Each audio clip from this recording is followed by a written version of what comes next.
This is a private investigator experience podcast, and I'm your host, Phil Little. On this channel, I talk about the life and the cases of a private investigator, and then I look into issues out around the world that might affect us here at home. I work all these cases and form my opinions based on my military, law enforcement, intelligence service, and global security background. Then I add just a touch, or a little more, maybe a big touch of my biblical worldview to come up with solutions. One thing about getting older and having more people around you, I'm able to concentrate my work and what I like to do into more specific things. Now, when I was early on in investigation service and out of law enforcement and my stints in intelligence service and different things going on, I was able to concentrate on the things that I loved. And one of them was when I built our international intelligence gathering organization starting back in the 70s and up into the 80s and 90s. We had many divisions. We had an undercover division. We had field investigating division. We had a forensic and scientific division. We had a threat management unit, which handled celebrities and high individuals.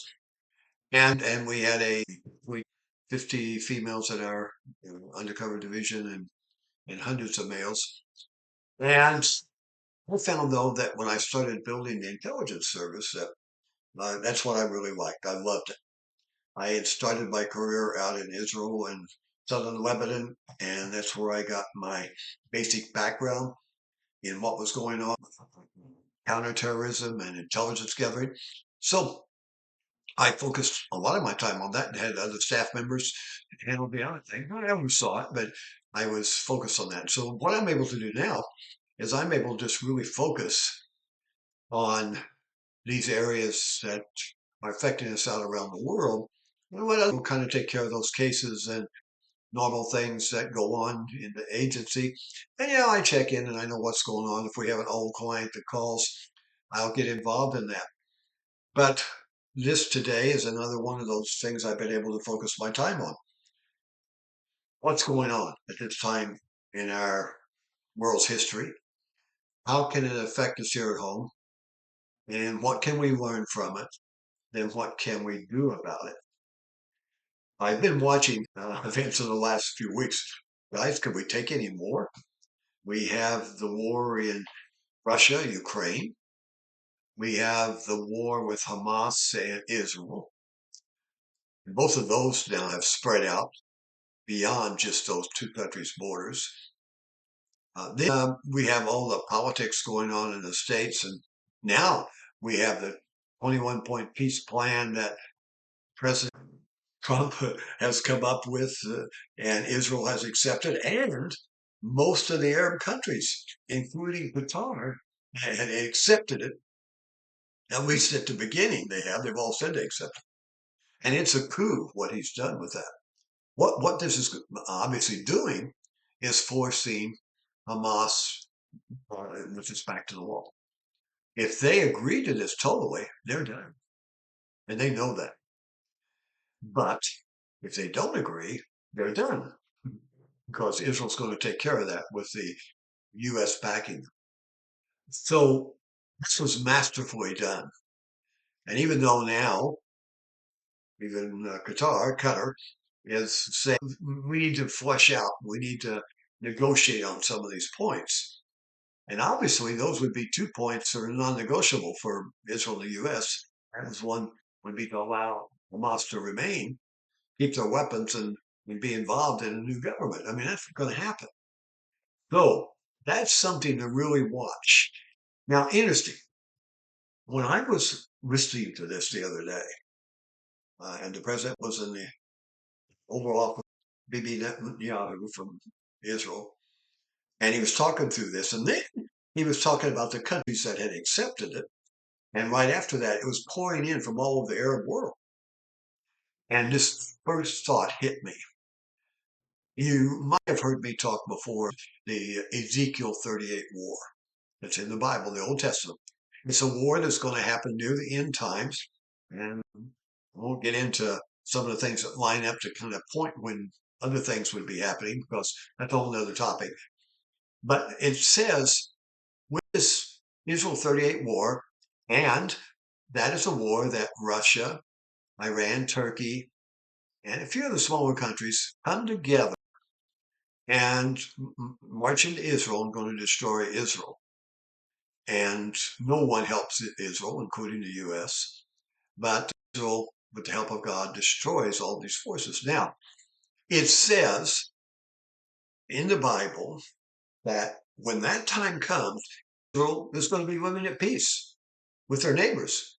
It's all going to be happy, kumbuwa, everything's great. And they're cooperating with each other. And has that ever happened? No. Could it happen now with this event of the treaty that and into this war, bringing all these countries together, nations together? What hit my mind that this could be setting the stage for that preparation of that time when the Ezekiel 38 war could happen. Because the Bible says that when it happens, Israel's going to be at peace with all the neighbors around them. Everything's going to be great. They're going to be prosperous and going about their business, and it looks like the world has changed. And we know that will have to happen, just as prophecy has to be fulfilled as God has laid it out, and it always has been. So it's something to be watching for now. If this treaty goes forward with all the Arab nations now, if they signed on, that Hamas had to accept it, and that Hamas was not part of the ruling going forward. They had to give up all their controlling weapons. They have to leave the zone, Gaza. So this is something to really be watching for. And if you want to find out more about that, and you haven't read about it, go to Ezekiel 38, 37, 38.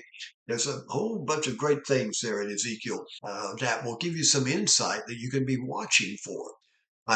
I'm convinced more than ever that our time on this earth is getting somewhat short, and things could be happening fast because they're happening so fast.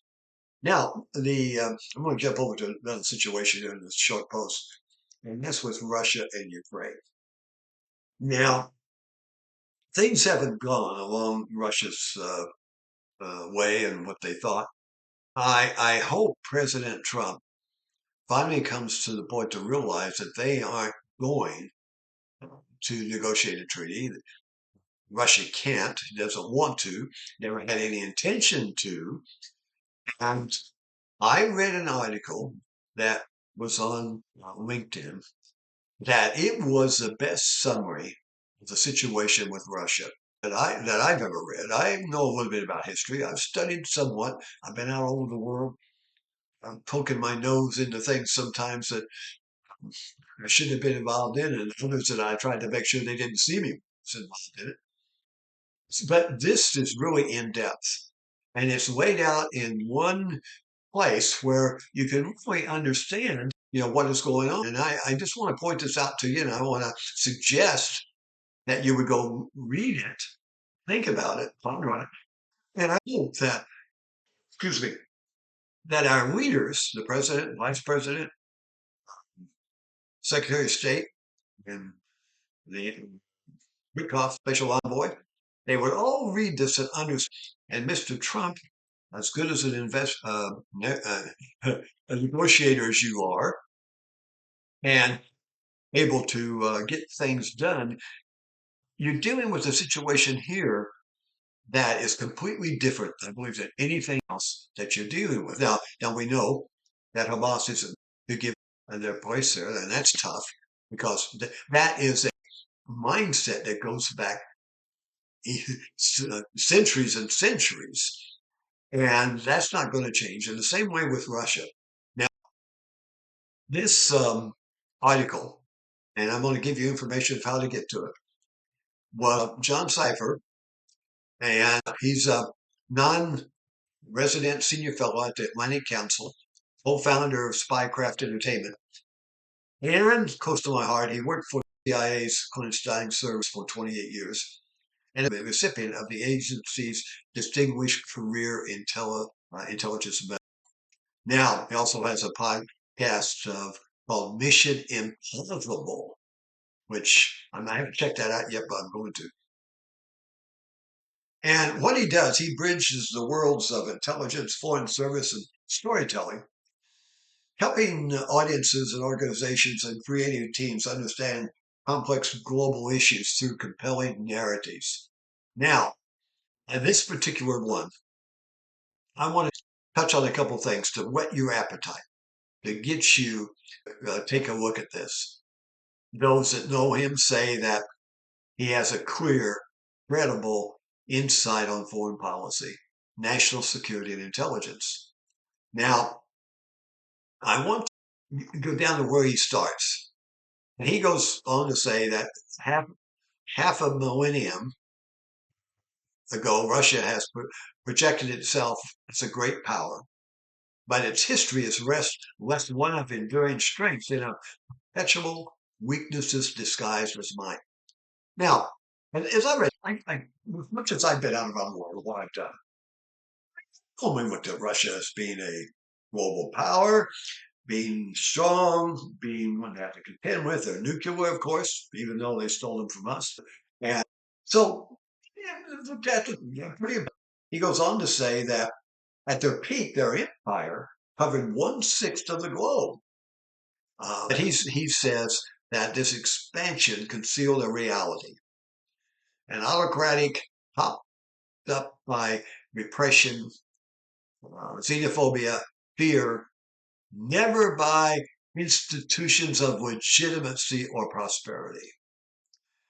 The Russian state has consistently demanded recognition as a great power, even as it has consistently lacked the material, political, moral means to sustain one. Now, as you go on and get into this, it makes sense because the facts are there. Think about what happened in 2022 when Russia invaded Ukraine. I think it exposed every one of us. I thought their military was stronger. I thought their military was better equipped, better trained. But it proved very quickly that they have been, shall we say, lying about their abilities because this little country of Ukraine has put them back on their heels and caused a devastation to their country, military, and economy.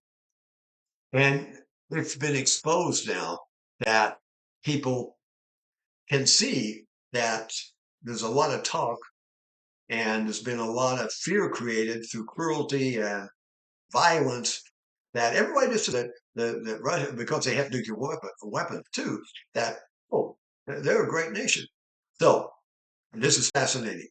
Read it, think about it, get involved by power and knowledge that you can then know what's going on, but talk to others about it too.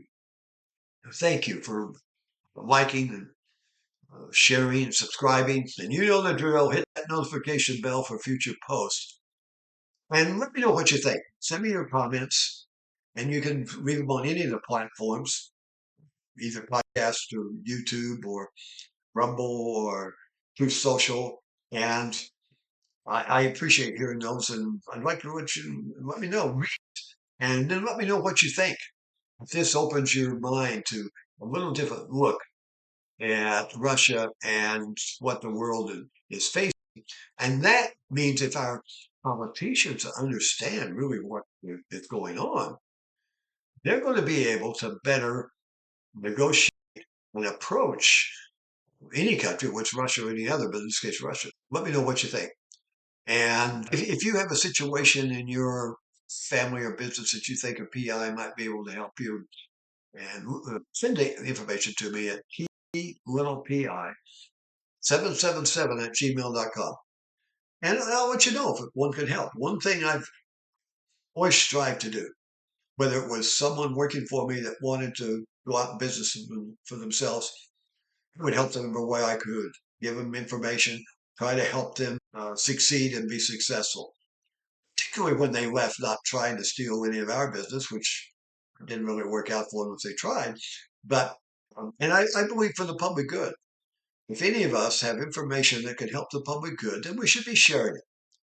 And that's why I'm sharing these things with you, that you can become more informed and be able then to stand up for truth and stand up against all that's going on. And then, just in closing here, what about our government shutdown? Oh my. Uh, anybody that can't see through what is going on here, whether you're Republican, Democrat, or independent or nothing, is that this is a political ploy so desperate by Schumer and others that they're going against and using everything that they lost the election on, trying to double down on it to somehow let the radical left extreme base think that they're with them and for them. And I think we as citizens need to be aware, whether whatever party you're in. So this is not about a party. This is about understanding what the facts are, what the truth is, and then support our government because President Trump's human. He makes mistakes like all the rest of us. Everyone in the Republican administration there, as great as they are.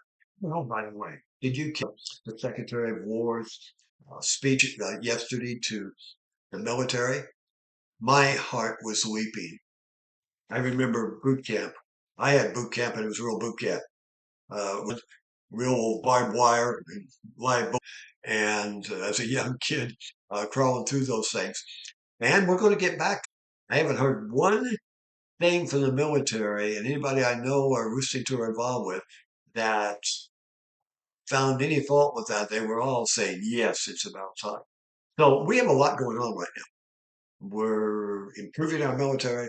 We've got a country that's closed down, which makes it difficult, particularly for the military and others that aren't going to be paid during this time.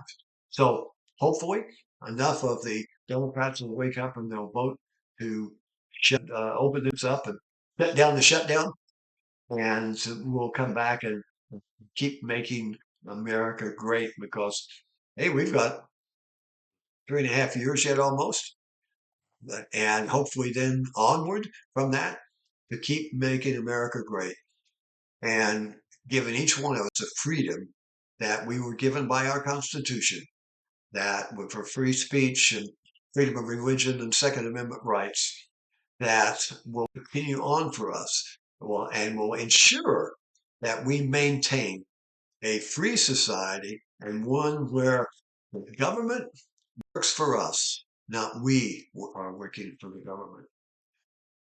It's time we stood up and stepped out of the crowd. It's time we all become informed.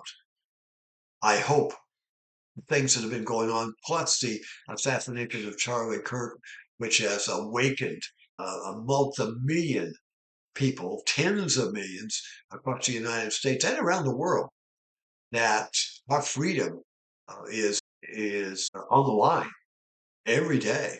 And we have to stand up in our generation on our watch and say, I am standing for freedom, for my rights as a citizen, for my freedom of religion, and you will not take that away from me because stuff is going to stand and push back. So get involved in your local community, get involved in your school, your local government, and if stuff's going on that shouldn't be, in whether it be in schools with gender or woke policies or CRT, vote the people out, get new people in there, and let your voice be heard.